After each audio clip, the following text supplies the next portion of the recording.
I think you see a lot of relationship breakdown in families with children with disabilities. A lot of the support is focused on mothers, and dads are often forgotten. Welcome to the Dad Central Show, the podcast that helps overwhelmed dads conquer stress, build confidence, and become the father their family brags about. Join Drew Solon, a leadership coach and father of five, and Ed Gow Jr., a fatherhood advocate and contributor to the Good Men Project, as we guide you through the journey of fatherhood. We'll show you how to connect deeply with your family, manage your time and energy better, and master tools to become the dad you want to be. Let's get started. What is up, everybody? It is Ed Gow Jr. of Dad Central, and I always love that background. It just makes you feel like, why are you in the house? You should be outdoors. I am outdoors, but protected from the elements. Drew Nice, Solon of Dad Central. nice disclaimer there. Wonderful, wonderful, wonderful. All right, you are watching, listening to Dad Central Parenting Podcast to reduce stress and build confidence in fatherhood. Our show is sponsored by Dove Men Plus Care, and Dove Men Plus Care believes that care is the best of a man because when men care for themselves and others, there's a positive impact. Another great conversation topic today. We're going to be chatting about supporting kids with special needs, a dad's role in building confidence, connection on the Dad Central Show today. So, you're going to learn today understanding your role as a dad, practical ways to support your child, and some other good things in regard to that. But before we get started, I would like to give a definition of special needs when it comes to parenting.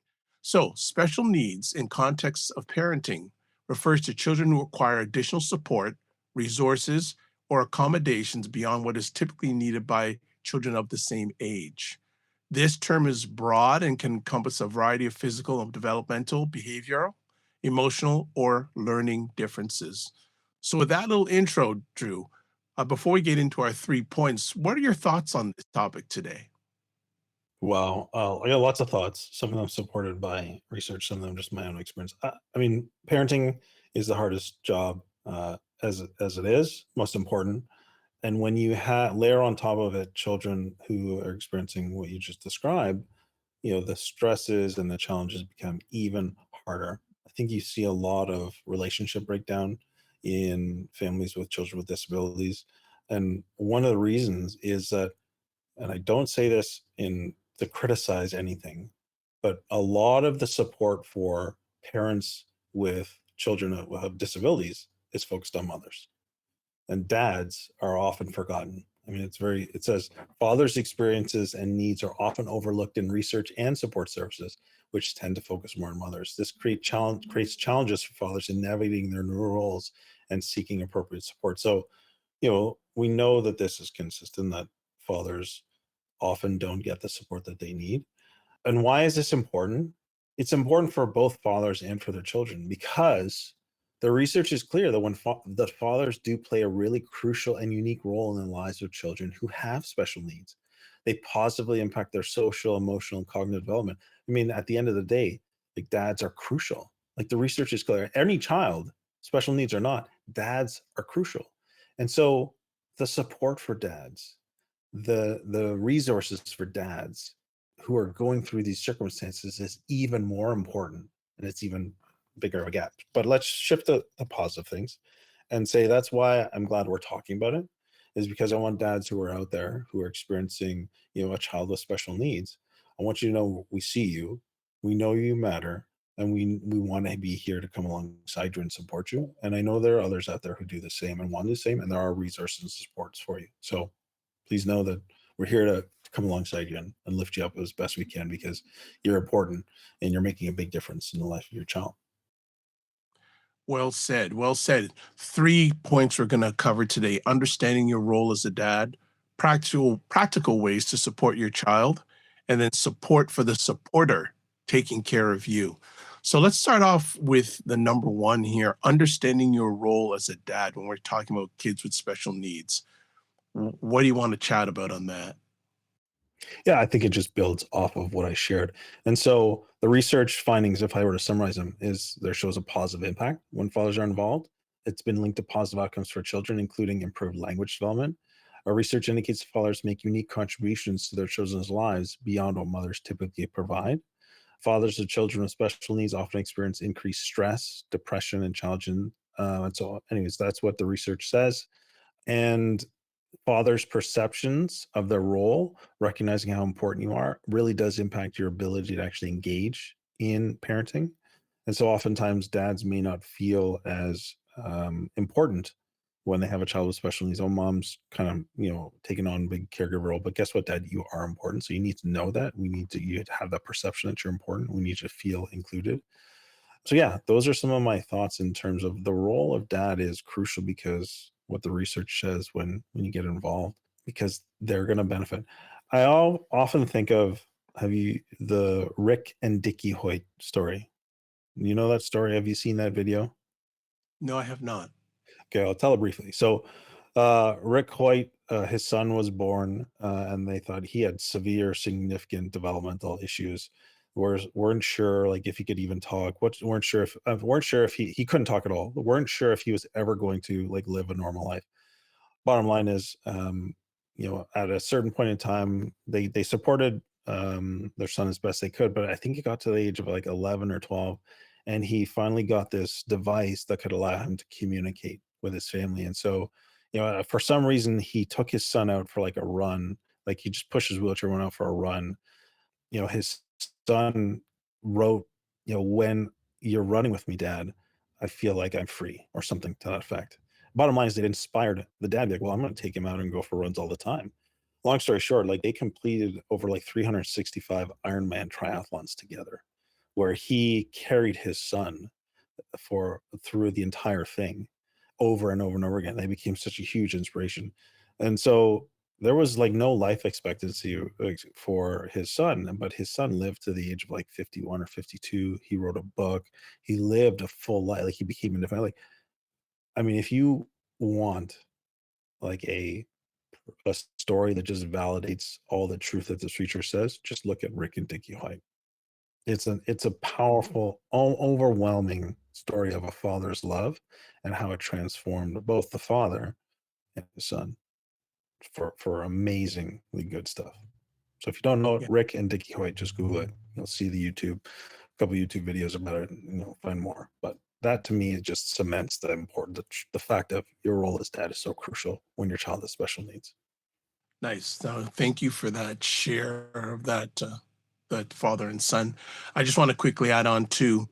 We are foundational here that dad involvement matters, but especially uniquely for kids with special needs, involvement is even more critical. Also, getting out of that mindset, I don't know how to help. I'm not equipped. Don't worry about that. Being present is more important than not having the answers. Being there is more important. Even if you don't know the answers, we're never always going to know all the answers. The important there is present. Being present there is really, really critical. Just because you Yeah, don't know how to do something, it's more important that you're there. but here's what I do know: you can do something, even if you feel like you don't know how. And whatever that one thing is, maybe it's just sitting there beside your child, oh, for half an hour every night. Like you can do something. So whatever it is, find it and do it because your role matters. Absolutely. Let's talk about number two, practical ways to support your child. Yeah. So, anything and everything is valuable here. So your goal is to try and find some connection, and that might be challenging with your child who has special needs. I know that I'm going to tell another story of a father that I know. His son has autism. And I mean, he's generally functioning, but he's probably going to be with them most of their life. And so the way that he connects is that his son loves wrestling for some reason. And so, earlier on, it was they would watch wrestling on TV, and this dad, as he's developed in his career, has the ability now that they actually go to wrestling events, and they've flown throughout kind of North America going to these wrestling events, and that is the one thing where he can do that, and it helps build the connection with his son, and he just does it, right? I mean, does he love wrestling? No, but he loves his son. And so he chooses to support and put his son into these situations that leaves his son feeling fulfilled. And that's the one thing that he's been able to do. So, whatever you can, find the one thing that connects you to your child, or your child feels fulfilled, or like Rick's son, he when he was out running, he's like, Dad, I love that. So he's like, I'm gonna do more of it. You got some things to add too, Ed. Yeah, there I look at the say the CCs, connection and communication. So find practical ways to connect with your child and also find practical ways to communicate with your child. And whether it's verbal, whether it's just being there, also supporting routines. And if they're, and again, we're not experts on this, we're providing suggestions that we've learned from others who've shared it with us, but being an advocate for them at home, at school, etc. And also just, encouraging independence and confidence. Be supportive when they're doing great stuff. Cheer them on. Every little thing matters. So encouraging their independence when they're doing something that they hadn't done before, you're in there cheering them on, say, hey, that's really good. That's fantastic. And all this will increase the emotional connection and also the building trust between dad and child. These little things can make a huge difference in the long-term relationship in raising a child that has some of these special needs. Let's go to our Yeah, father. if we could, Oh, Ed, I'd like go ahead. to go back briefly to we talk about this idea of supporting routines or supporting any therapy or additional medical support, as well as advocacy. Again, from personal experience dealing with my daughter when she had was diagnosed with juvenile arthritis, this is an area that I actually wish I was better at. And so, knowing our strengths is important, but advocating for your child's needs, or there's a particular systemic way that they might approach things that may not actually be what's best, or may not be what's relevant for your child or for your family. And so, dads, if you are in that setting, I want to encourage you, and not necessarily because I didn't do it and I would have liked to have done more of it, but I want to encourage you that this is an important role. And if I had somebody talking to me about it while I was going through it, I wish they would have told me, Drew, you got to do more of this. You got to get in there and advocate. You got to not accept some of these answers that people are giving you respectfully, clearly, and with defined rationale. But you can't just accept, and you need to push back a little bit in the ways that are going to actually be effective in moving it forward for your child and your family. So I don't want to gloss over that. I think that's a really important role that dads can and may have the ability to play quite well with their strengths. Support for the supporter, taking care of you. Yeah, well, this is a common theme around parenting, and we talk about this, especially for dads who are accustomed to carrying a heavy load, taking on the demands, being full, responsible, provider, protector, those types of things. All good and important, but you know, at a certain point in time, the well can run dry. And especially when you're taking on these additional areas, supporting children with special needs. And so, the most, say, unselfish thing you can do is actually care for yourself so that you can get back in the ring and fight for or push or support the people that who need you in their life. And so, you've got to find ways to take care of yourself, Dad. So whether that's finding, a healthy outlet for the stress that you're experiencing, or for to hear your fears, concerns, the angst of dealing with a system that may not be providing the support you want, um, you know, getting some personal counseling, or just finding another community that understands you, whether you play sports, whether you're involved in music, whether you're involved in the arts, whether you just, like, getting together with the guys and playing poker, or letting off some steam because you're going out and you're doing other stuff that's, again, healthy and reasonable, about having fun. Those, I think, are really important to ensure that you're still have those in your life, even as you go through the challenges of raising children with special needs. Yeah, I'll just quickly add on to that. Another support system, if it's possible, sharing your journey with your partner. If you can do that, that also makes it an easier To journey. me, if you're in a relationship, that's a must, right? So I think that's what you're saying. Like, if you're in a relationship, share that journey with your partner. Like you're both working together at this. But if you're not in the relationship anymore, man, 100%. 100%. Work together and win together. That is really key. All right. That is it from the episode. Let's do our 3 takeaways again. First off, presence is powerful. You don't need dad, father, or meal caregiver to have all the answers. Your steady presence matters most. Number 2, connection starts with understanding. Learn your child's unique needs and communicate with patience and empathy. And finally, you need support too. The stronger you are, the more support you can offer your child. Drew, do we have a resource that we can share with our audience in regards to this conversation today? well, I think the resource we have is our Fatherhood Fundamentals course. It focuses on your role. Children with special needs. Sometimes your role may not be as crystal clear, but at least helps you identify. How do I move forward in defining my role for myself?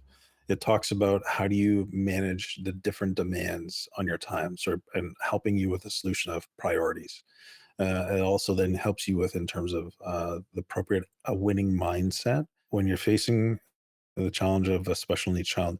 Your mindset and your attitude is going to make a big difference. And so, to me, that the Fatherhood Fundamentals course is a best resource for dads who are going through this circumstance. All dads, but certainly dads with children with special needs. Fantastic. Well, that is a wrap. And want to say, as always, thank you for taking the most important thing, your time, to have the listener watch the Dad Central today. And as always, don't just manage your time, manage your energy. Remember to give yourself grace, and we'll catch you soon. Be well and keep the faith.